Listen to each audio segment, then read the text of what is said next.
All right. Well, good morning, everybody. I'm glad you decided to come to my session. I hope this will be helpful to you.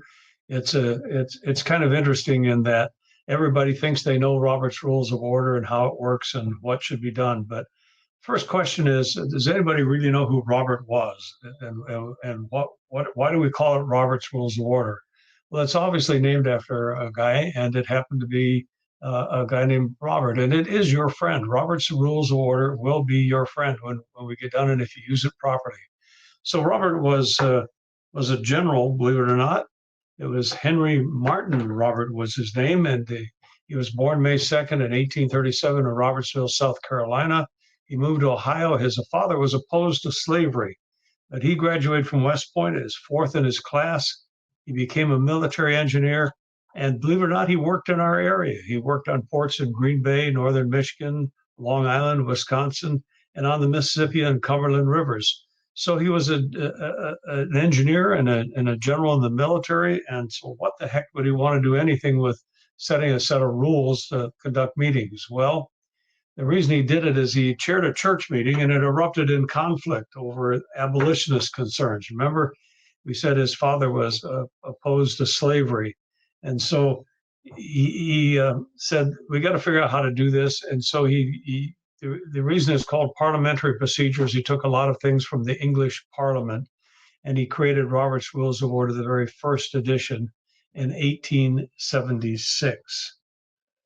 Now his daughter-in-law, has produced extensive revisions in 1970, and the very latest of the editions now is the 12th edition, and it's being produced by Henry Robert III, who is his grandson. So what are the principles of Robert's Rules of Order? Well, it's based on regard of rights, and these are pretty fundamental, I think, and we all, I think, can agree to these. First, we believe that the majority should have the right to set the standards, but we need to consider the minority, those that may not be totally in favor with what we're proposing to do or what the majority feels, and particularly a very strong minority. We want to consider what they think about things, and maybe they've got a point. We need to take it into consideration. We also want to have the be in regard for the rights of the individual members of the organization and of the people that are not there. Just because you're not at a meeting, you're part of the group, and your concerns should be taken care of. And so these, I think, are pretty good standards from which to set a basic set of rules for. And of course, all of these together are part of what makes this happen. So we have a deliberative assembly. It's a deliberative assembly of people who want to act in concert. It selects its own members, and your fair associations, your festival associations, your city council. Of course, they don't select their own members. They are selected by the people that are there. But again, there's a method of selecting the members. But of those members, all those opinions have equal weight. The failure to concur in a decision, of course, doesn't forfeit your membership. You just didn't agree with the group. Absent members are also considered as part of this process. Well, Robert's Rules of Order, newly revised, as I say, is now at the 12th edition, and it's just out. You can now get copies of it. And it's a very thick book. It's about 2 inches thick. And you say, oh my God, how am I ever going to do all that? Well, there's also special editions of Robert's Rules of Order. For example, the Masons have their own edition of Robert's Rules of Order. And then there's Robert's Rules of Order, newly revised in brief, and it's been updated again for the 12th edition. And for those of us who need it, we've got Robert's Rules for Dummies, and we've got the Idiot's Guide to Robert's Rules of Order. But I have a little 2-page piece that I'll send you if you'll just let me know about it. In fact, I've got it here. I can put it up when we get to the end here. I've got a little 2-page folder. That's all you really need to know about Robert's Rules of Order. And so let's walk through a typical meeting and what all there is in a typical meeting. Obviously, you prepare the agenda. And usually the agenda is prepared by the chairman of the organization or in concert with the secretary that goes ahead and sets the agenda. And the first thing on the agenda is a call to order. We've got to get everybody together. usually rap the gavel, we call the meeting to order. And then comes the approval of the minutes of the last meeting. Now let's talk about approving minutes. A lot of organizations make a motion and a second to approve the minutes. And I have a concern about that, because if you make a motion, a second, and vote on approving the minutes, what if the vote failed? Does that mean the meeting didn't happen? No, it doesn't. And what I think is better is to go ahead and approve the minutes by what we call unanimous consent. What that says is the chairman would simply ask, you have seen the minutes, or have you just had the minutes read of the previous meeting? Are there any additions or corrections? Hearing none, the minutes stand approved as printed or as read. And what that does is it says, without objection, the minutes stand approved as read, because you want to approve the minutes. The meeting actually did occur, the minutes are there, and they may need to be corrected, adjusted, amended, whatever. And so if that's the case, when the chair says, you just heard the minutes, are there any additions or corrections? If somebody says, yes, I move that we record my presence as being in the meeting, I know I'm absent, you go ahead and handle that in the way you normally handle a motion, it gets approved, and then the chair says, are there any other additions or corrections? If none, the minutes stand approved as printed or as corrected. So don't take a vote of the minutes, because it could be voted down and it says the meeting's not there. Then we get to the officers' reports. The treasurer's report is one of the significant officers' reports. And the treasurer makes his report. And one of the things that we now talk about is somebody always seems to make a motion. I move we approve the treasurer's report. Well, again, I think that's not appropriate, and the chair should call that motion out of order. The treasurer makes his report and it's recorded in the minutes. The reason you don't want to approve it is there have been findings now that says if all the members of the board approve the treasurer's report and there's money missing, oh my goodness, the bird just hit my window. And if there's money missing, all the members of the organization suddenly had said, oh, excuse me.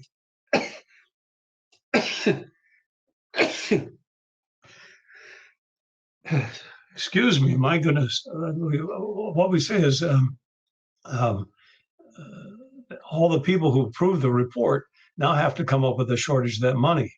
Now, the treasurer's bonded, and so the bonding company will do that, but not necessarily are all the members of the organization so bonded. And so the most you should do is move to receive and file the treasurer's report. But even that has been frowned upon by legal folks. And you just report the treasurer made his report. And if it's a written report, it can be attached to the minutes or whatever. But you do not want to approve the treasurer's report. The only thing you might want to approve is an audit. You know, if your books are audited on an annual basis and the auditors make their report and it's a printed report, you might want to approve the auditor's report, because they're the ones that said the money is really there, not you. You're just approving the auditor's report. The next part of the agenda is standing committees. You know, in your organization, you probably have a finance committee, you might have a personnel committee, you may have an events committee or a fundraising committee. Those committee reports now all happen at this time in the agenda. Let's talk briefly about a consent agenda. Some organizations require that every organization or the whole organization report and approve every little item, like every bill that has to be paid, the electrical bills, the salaries, things like that are normal and routine events. You can create a consent agenda, and what you do is list on the consent agenda all of those items that are routine, and then you approve them all at once. Now, if there's somebody that says, well, I'd like to take number 6 off of the consent agenda and handle that separately, that's very much appropriate. The chair just says, without objection, we move item 6 from the consent agenda and put it down to item 36 on our regular agenda. We'll handle it then.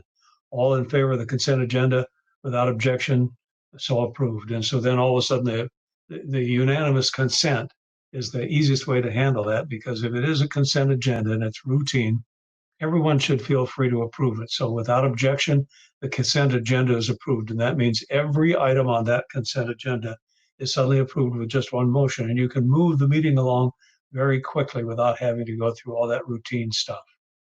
Now you have reports from special committees, and these are ad hoc committees that are assigned for a special and specific purpose, and those reports are made. And then following that is any unfinished business, anything that was left over from the meeting before as unfinished business. Some people call this old business. I don't like that term. Unfinished business is what Roberts likes. And so let's use that as unfinished business. And then any new business. At this time, the floor is open for anybody to bring a motion of any new business that they want to bring before and discuss. And then announcements happen. This is just where the general good of the order, people want to announce that this is happening or that's happening or just had a new granddaughter or what have you. These are very brief announcements that just for the good of the order. And then finally comes adjournment. And of course, the meeting is adjourned to the next time it's scheduled to meet or to some special time if that's the case.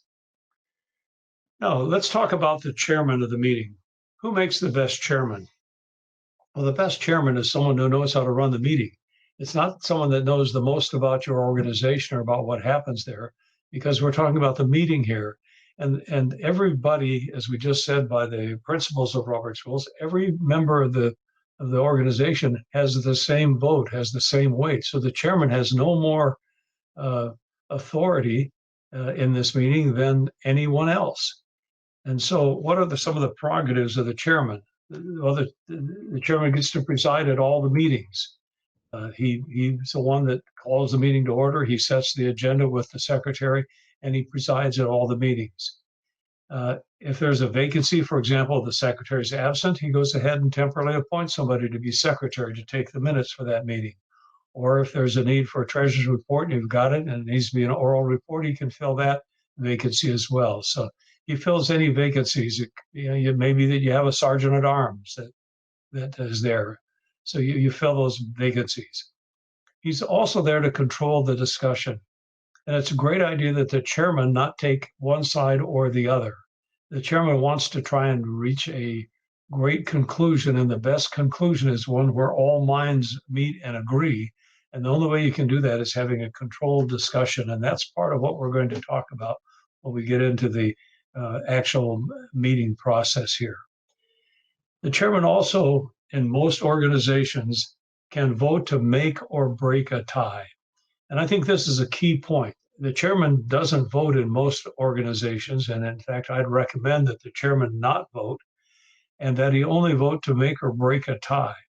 And if it comes down to either making or breaking a tie because tie votes lose, I think the chairman should vote to make a tie so that the vote loses and it gets sent back to committee. Because if half of the organization is leaning one way and the other half the other way, it's probably not the best decision that could be made. And maybe that decision needs to be sent back to a committee, or maybe a committee needs to be formed to further go into the various aspects of that particular action. And so it's my recommendation that if it comes down to a tie or one vote away from the tie, that the chairman vote to make or break a tie. If it's a tie, he abstains from voting. If it's 9 in favor, 8 against, he votes against to make it a tie again, so it can be sent back to committee or have further refinement on the motion. The last thing that the chairman has to do is he has to maintain proper decorum. If there's somebody acting out of order or not maintaining proper decorum, it's the chairman's right to excuse him from the meeting. Everybody has to enter into a civil and reasonable discussion, and it's the chairman's right to maintain proper decorum. So let's talk a little bit about motions. This is the way that business is done in a meeting. Nothing gets discussed other than committee reports, and they don't get discussed. These are just reports of the committee.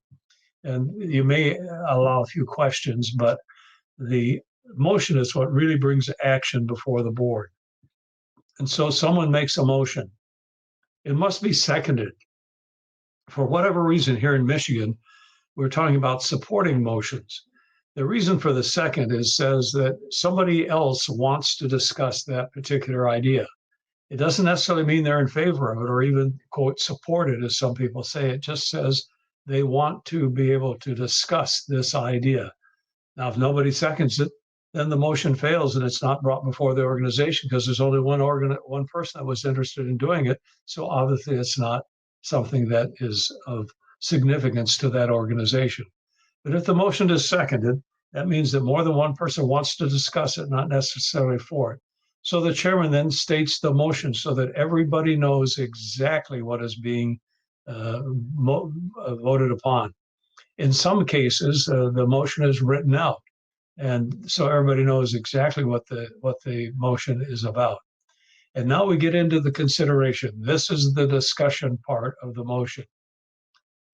Now, motions have a rank of order, and of course, the main motion is the lowest motion in the order, and you can see they move up the line. And I have this chart in this little handout that I'll give you, but you can do a lot of things to that main motion. As you can see here, you can postpone it indefinitely, you can amend it, you can refer it to a committee, you can postpone it to a certain time. You may want to postpone the decision till the middle of the afternoon if you're meeting in the morning.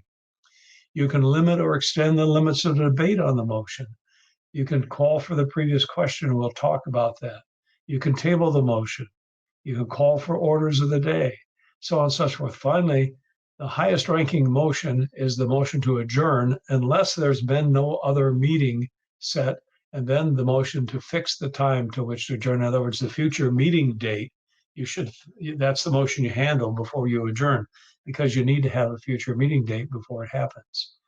So let's talk about the discussion of this motion we have before us. The maker of the motion has the opportunity to speak to the motion first. So the chairman says, Mr. Smith, you moved that we have a picnic on Labor Day. Please tell us why you did that, or you have the opportunity to do that first. Now, the maker may say, no, I prefer to speak later. That's fine. So then you only get to speak twice on each motion. And again, this is a deliberative body. Much of the work should be done in committees, working out all the details, tweaking everything, putting all the pieces and parts, and then the committee recommendations brought before the board of directors, and then you discuss the reasons and not. And so every individual on the board gets to speak to the motion twice. The discussion must be germane. If the motion is to have a picnic on the 4th of July, we shouldn't be talking about setting up sailboat races in the river. The discussion must be germane to the motion. And each person is limited to only 10 minutes. So he gets 2 10-minute discussions unless you have separate rules that speak otherwise. Many organizations limit it to 5 minutes because if you got a board of like 20 people, you've got a lot of minutes if everybody wants to speak twice for 10 minutes. So the discussion is limited to 10 minutes. Many organizations have standing rules that limit that to 5 minutes. Now the motion's on the floor, it's being discussed. Someone may decide, well, I'd like to amend the motion. Let's not have the picnic on the 4th of July, let's have it Labor Day. And so somebody makes a amendment saying, I want to amend and strike out the words Labor Day and insert the words, strike out the 4th of July, insert the words Labor Day. And so that also must be seconded, because if nobody likes that idea, if only one person likes that idea, the amendment fails. And so you're back to the main motion. Again, the same rules of debate apply. Everybody gets to speak on the amendment twice for 10 minutes. Seems like a long time, but that's what Robert's rules say, unless you have some other rules that say otherwise. And then you vote on the amendment, and if the amendment is approved, then the main motion is changed so it includes the amendment, and then you'll vote on the main motion. Sometimes motions get amended to the point that they're not reasonable, and so the main motion then fails. And so you have to be careful on how you handle amendments. So how do we end all of this discussion?